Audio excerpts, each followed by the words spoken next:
afternoon. Welcome to this special State of the Economy show where we are discussing the advance estimates of the GDP. The GDP advance estimates points to the slowest growth pace in the last 4 years.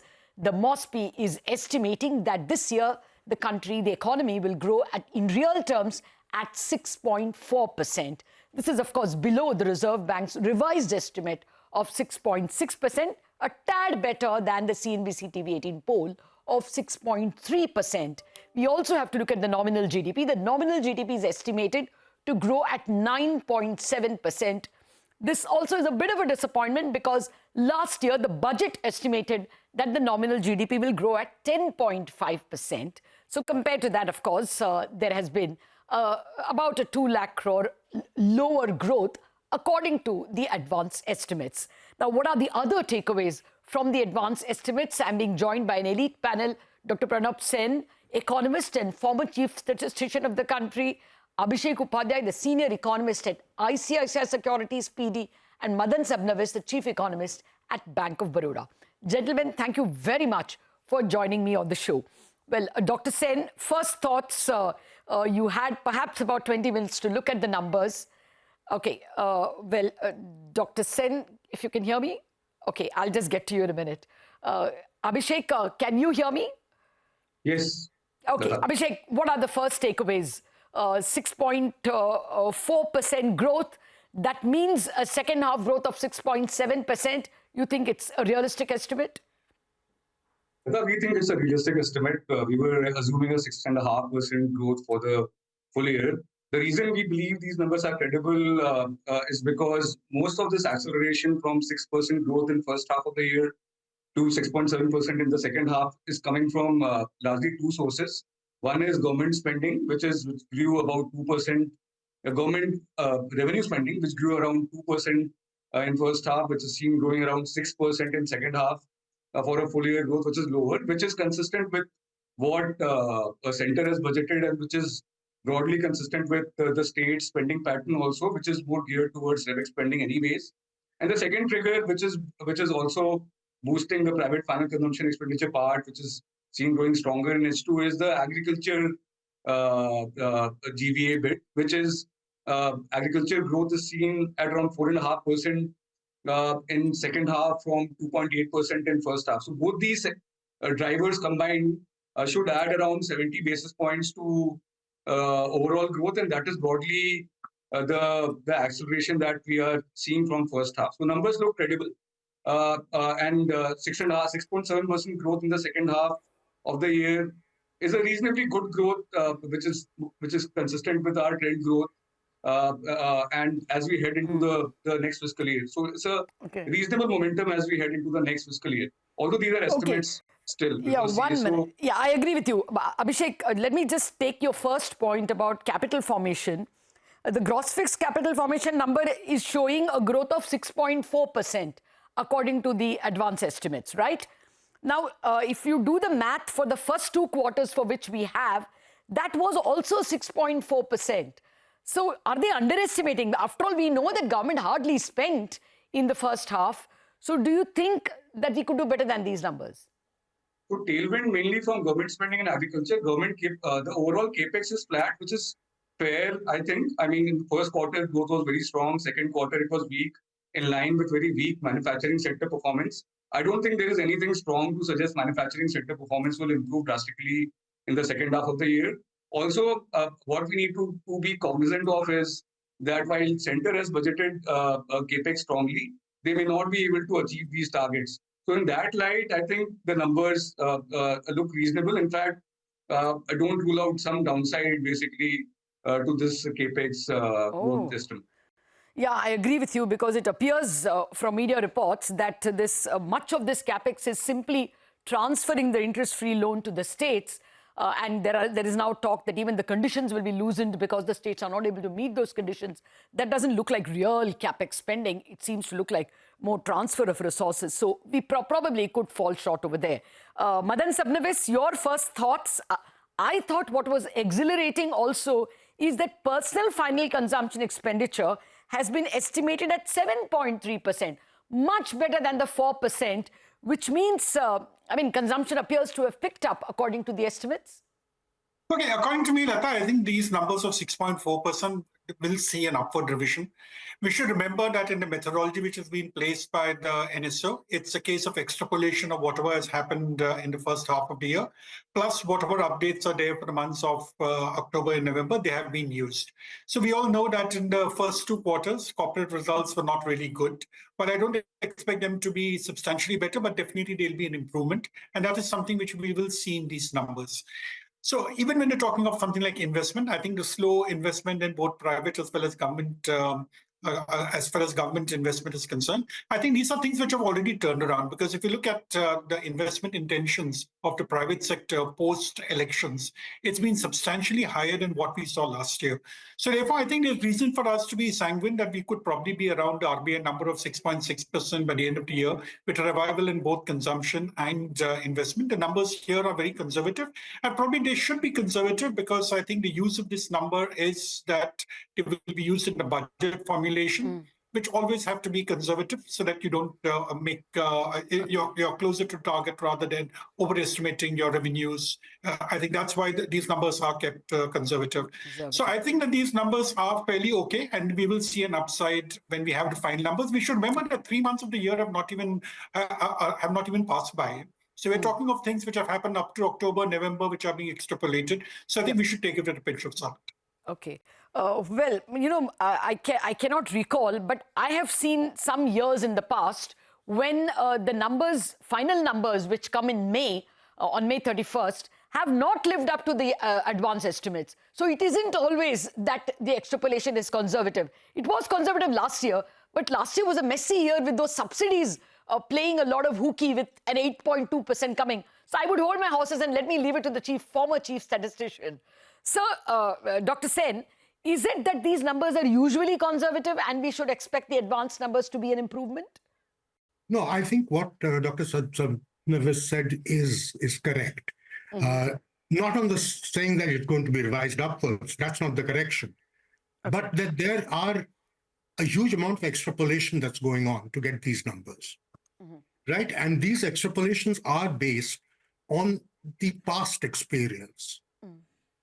Now, one of the things why both you and Madan are correct is because the last 4 years have been so unusual that extrapolating using past information isn't working very well. Okay. All right. So the net result is you can err on either side. Okay.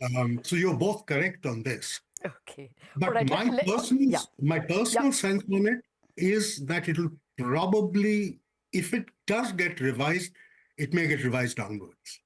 Because I don't think the fourth quarter is going to be all that great either. Okay. Okay, yeah.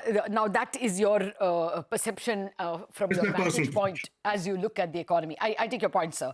Let me come to the nitty-gritties. I was impressed by the personal final consumption expenditure that has been estimated at 7.3. If you remember, last year it was 4%, and we were ruining the fact that growth was entirely because of capital formation and not because of consumption. Is this something very positive, that consumption has finally arrived, Dr. Sen? Again, Latha, we need to be very careful, right? We are talking about the 7.3% growth on the basis of past years' consumption. Okay, that's the base. What is important is to look at the momentum. That is compared to the last quarter for which we have data, what is it that is being expected? Okay. And that doesn't look quite as rosy. So having a 7.3% growth in consumption on an estimated GDP growth of 6.4% sounds very good. Okay. But I don't think that's the reality. Anyway, the consumption part, Madan, what would your take be? You think 7.3 is a reflection of reality, or is it just lower base impact? Any thoughts? I mean, FMCG guidances have not been exactly exhilarating. Actually, we've gotten a different kind of picture if you look at the unorganized sector. Or maybe what I mean by unorganized is I'm not looking at the big companies which declare the results and have said there is an urban stress. We've actually seen in the non-formal kind of sector, like for example, even if you're looking at things like soaps, shampoos, other cosmetics which are being consumed, chocolates, biscuits, which are coming from the unbranded or the lesser known branded products, they have done actually very well, including in metro cities. That's what our survey has actually showed. So I think contrary to the kind of picture which we get when the MNCs come on your channel and they say that there is urban stress, definitely we have seen that their sales have not been growing at a desired rate. We get a contrary kind of picture. So therefore, I feel that there is definitely reason for us to be positive in terms of consumption. I think the 7.3% number you're talking of looks very much real. It could be slightly better in case the rural demand is able to support it in a more decisive manner.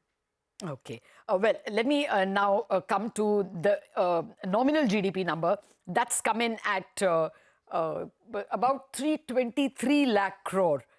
And the budget had assumed 326.3 lakh crore. So, Abhishek, the government will have to arithmetically bring down its fiscal deficit by about 30,000 crore. Not a big ask, is it? Right, Latha. So, I mean, if the fiscal deficit was to be close to the budget numbers, then it will be 5% of GDP and not 4.94%. So, very modest change. And it is quite likely that actual fiscal deficit will be lower than what was budgeted, given the trends on the revenue side, particularly, as well as the expected undershooting of the capex spend. So in that light, we think fiscal deficit will be lower. In fact, if you look at the way government has managed the borrowing, they've already slashed the T-bill borrowing. If you base it on the calendar, as well as they have done buybacks. So these two segments combined would imply government is anticipating anywhere between 1 to 1.5 lakh crores of saving. This is not just fiscal deficit. This is fiscal deficit savings plus savings on the financing bit. So I assume out of this 0.4% reduction in borrowing, which has taken place so far, roughly about half of it will be reduction in fiscal deficit. So deficit could be around 4.8%. Therefore, is what we are penciling in right. Oh, okay. Then it's not a big ask at all. If anyway, they have slashed some expenses. Any other important takeaways from these numbers, Abhishek? Then we will move on to guessing the next year's growth. Anything that we should take note of as an outlier number? I think, Latha, so I mean, the reason I assume these numbers are credible is because in the first half we assumed, again, agri and government spending were the weak bit, and we assumed these two segments would be driving growth, right? We didn't have, much to contribute in terms of saying the other numbers are wrong. So, I mean, that is why we think, given these two segments are expected to drive growth in second half, that is why we believe these numbers are credible. Also, 6.7% growth broadly, given the historical data, seems reasonable as well. So that is a broad takeaway. I mean, therefore. Okay. Madan, anything I have missed? I mean, in terms of, say, my personal feeling is trade, hotels, transport and communication are usually very labor-heavy sectors, and they are expected to grow only by 5.8% versus a 6.4% earlier. That was one of the sectors that really got weakened during COVID. Is that a bother, or is there anything positive to note in any other sectors like construction, which is still going strong at 8.6 over a 9.9% last year? I mean, I'm just throwing numbers at you, but anything important that you took away? No, I think that's a very positive sign when we're looking at construction, because this looks more at the housing sector as well as what the government is doing on roads. And therefore, I think that this is one of the engines which has been firing and done well even in the second quarter. So we had seen a lower number, but it was still very impressive over the high base effect. And that's the reason why I think we have seen the construction sector being one of the leading engines of growth, along with, say, agriculture and the government sector. And this is something which is a positive takeaway. And that's one of the reasons why I believe that finally, when you're looking at the numbers, it's going to be higher than 6.5%, maybe closer towards 6.6%. Now, in terms of the trade transport, I think it comes as a kind of a surprise, because if you look in terms of what's happening on the consumption side, just based on the GST and the e-way bills, I think this number should be showing a higher growth number. And it's probably the base effect which has kept us down. And when I'm talking in terms of growth going at over 6.5%, maybe 6.6% for this year, it is premised on the fact that consumption is something which is going to continue to grow at a steady rate. Maybe the 7.3% will move up slightly upwards towards 7.5%, 8%, which means that we will also see this trade component also do very well. Because we have seen that the services sector has done very well. There's a lot of experience expenditure which individuals are consuming, which are spending on, and all this actually gets reflected in this particular segment. So this could be a slightly understatement, is what I feel for growth for this particular segment. Okay. Any thoughts, very quick thoughts, Dr. Sen, on this 5.8%? For me, that was the unhappy number in the whole picture, because it is an employment-heavy sector. 5.8% growth, trade, hotels, transport, communication, and broadcasting. It is disappointing, because in a, I think, important sense, these are the sectors which are bellwethers of what is happening to consumer sentiment. And how comfortable people are feeling out of getting out of their sort of traditional consumption patterns. And this has always been a sector which has tended to lead the economy rather than follow. So I think the 5.8% number certainly is disappointing, but it's also to sort of take note of, it's important to know that this sector is relatively difficult to estimate. So a lot of hand-waving does take place when we estimate it, except for transport, which is pretty easy to calculate. So I think, but 5.8% is worrying. Okay. All right. Those are, erudite opinions that we are getting on the number. Dr. Sen feels that we could see 6.4 also being tough to reach. Madan Sabnavis feels that perhaps the surprise will be positive. But I think the more important part is this is the first step of the budget, where you get the nominal GDP set for the current year. On it, the budget will estimate the nominal GDP for the next year and then derive the tax growth and the fiscal deficit. What should those estimates be? Those questions to my guests after a very short break.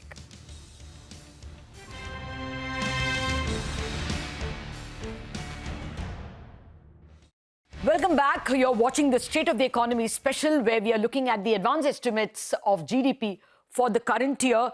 The estimates are a bit of a disappointment if you go by the prevailing official statistics. The MOSPI is estimating current year GDP, real GDP growth, adjusted for inflation, that is, at 6.4%. The last number we have is the Reserve Bank's, which was 6.6%. So we are falling short over there. And the other number, the budget number of nominal GDP, originally estimated at 10.5%, the MOSPI says that the nominal GDP, that is not adjusted for inflation, GDP growth is 9.7%. On both counts, therefore, less than originally estimated. But where does this leave us in terms of the year that will be? I've been speaking with Dr. Pronab Sen, Abhishek Upadhyay, and Madan Sabnavis. Gentlemen, thank you very much for your patience. Dr. Sen, what is a reasonable assumption for next year? As good as this year, real GDP and nominal GDP? 9.7, 6.4 or better? For the budget purposes, the nominal GDP is important.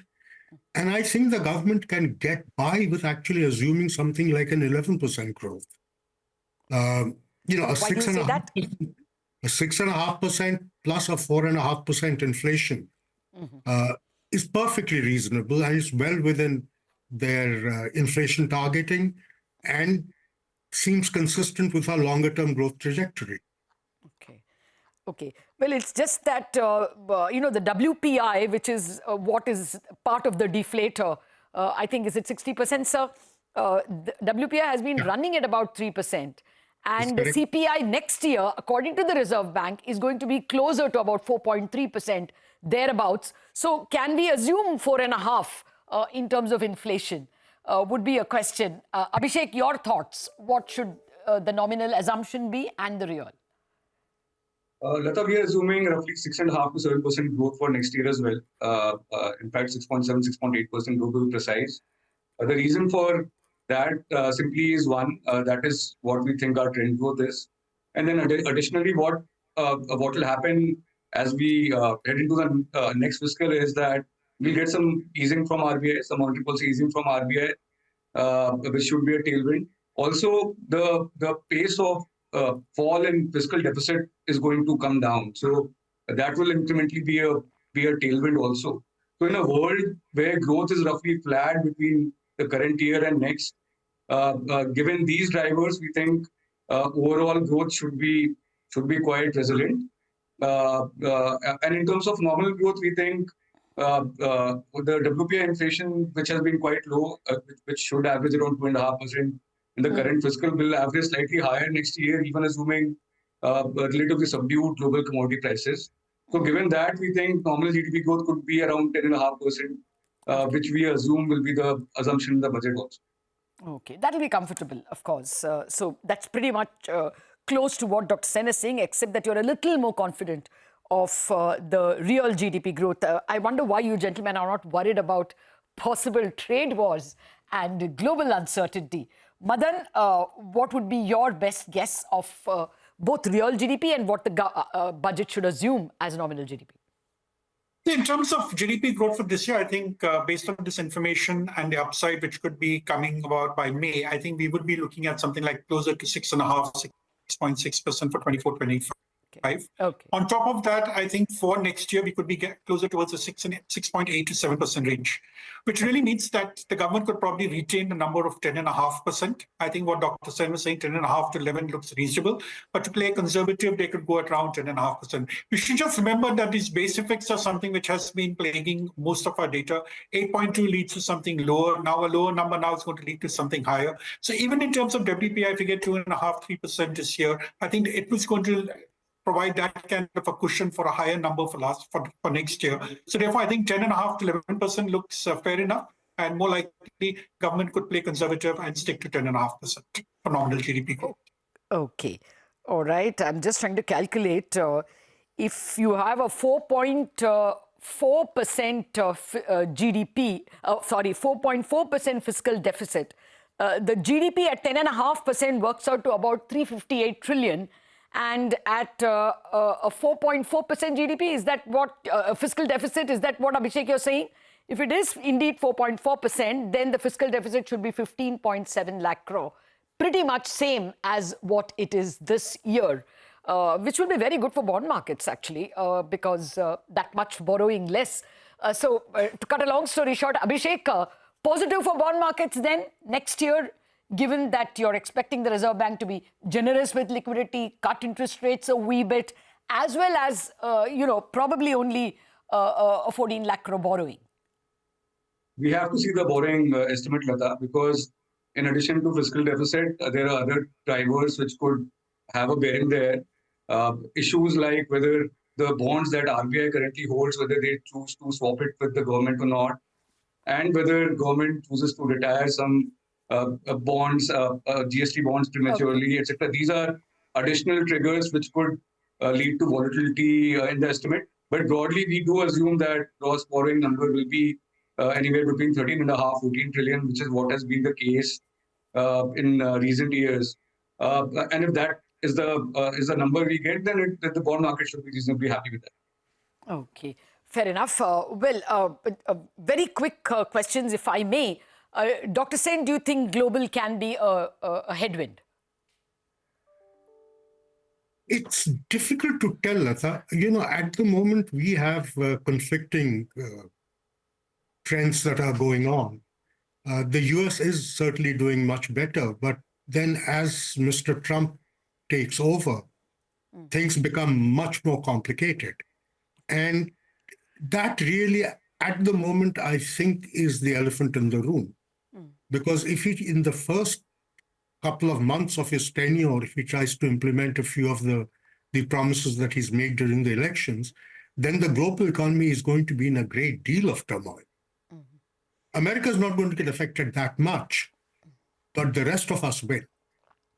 So for next year, I think we need to keep our fingers crossed. So all the estimates that I think all of us have made, and we all pretty much agreed, it really depends upon assuming that nothing really dramatic happens to the global economy. Okay. Yep. Exactly. Why worry? Why pay an interest on worry before it is due? We'll wait and see what President Trump does, and whether India is in the firing line at all, or whether we are actually beneficiaries of the US policies. Probably there will be cheaper commodity prices because of that, and that could also be an advantage. Let's wait and see. Thank you very much, Dr. Sen, Abhishek and Madan Sabnavis. The key takeaway is that for the current year, the expectation from Dr. Sen is that we'll probably not even get to 6.4, but it's countered by another economist, Madan Sabnavis, who probably feels that we may do even a little better than 6.4. But the important point is they are agreed on the next year. It should be between 6.5 and 6.8% growth for next year, and the government will comfortably assume a nominal GDP growth of 10.5%. So not too many problems for the budget from the estimate of nominal GDP, which is a little lower than what the budget assumed last year. Basically, positive takeaways in terms of consumption. Consumption growth estimated at 7.3, very good number. As well, GDP growth 6.4, better than the CNBC-TV18 poll of 6.3. On that note, let me wrap up this special broadcast. Thank you very much for watching. Stay tuned for news and updates lined up for you.